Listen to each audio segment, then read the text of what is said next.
What do Andrew Carnegie, Henry Ford, and Thomas Edison have in common?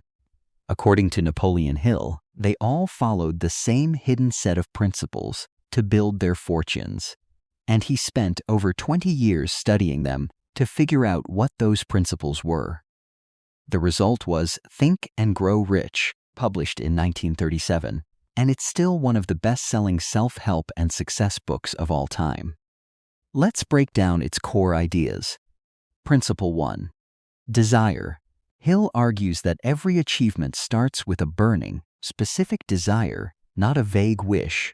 Wanting to be rich someday changes nothing. Deciding on an exact amount, an exact timeline, and an exact plan is what starts turning desire into results. Principle 2.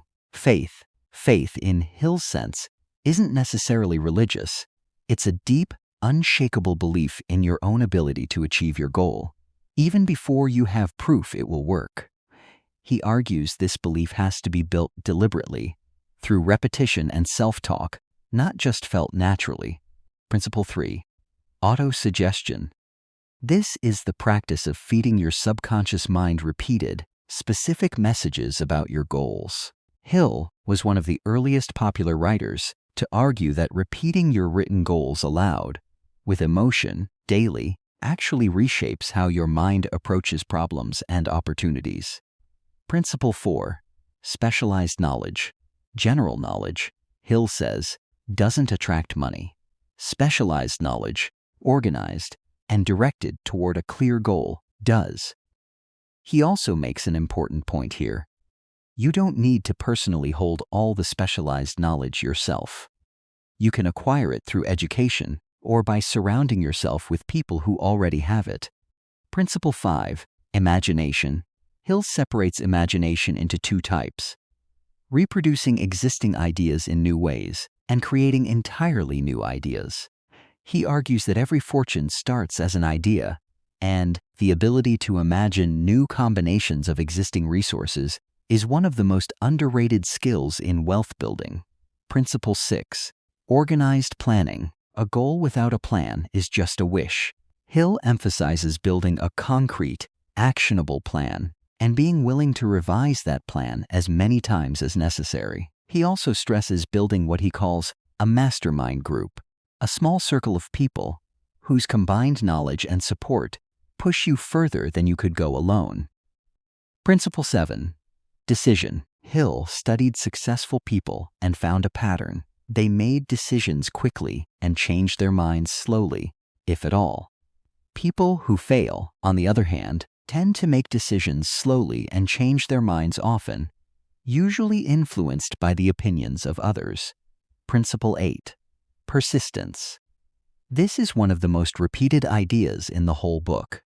Hill says persistence is a state of mind that can be cultivated, and that most people give up right before they would have succeeded.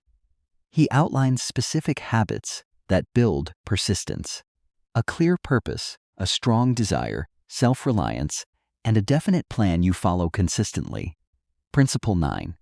The power of the mastermind. Hill claims that no individual has ever accumulated great wealth without the coordinated knowledge and effort of other people.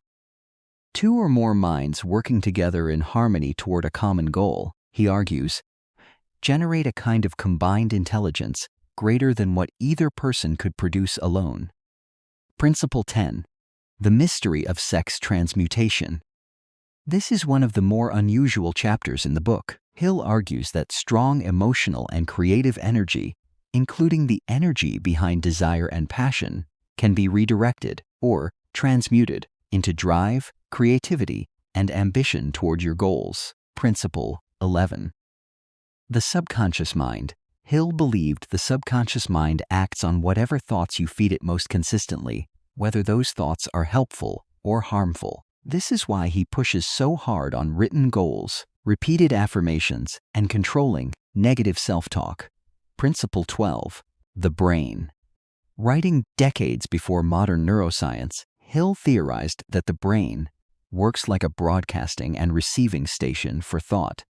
However you interpret it literally, his practical point still holds up. What you focus your thinking on tends to shape what you notice, pursue, and ultimately create. Principle 13, the sixth sense.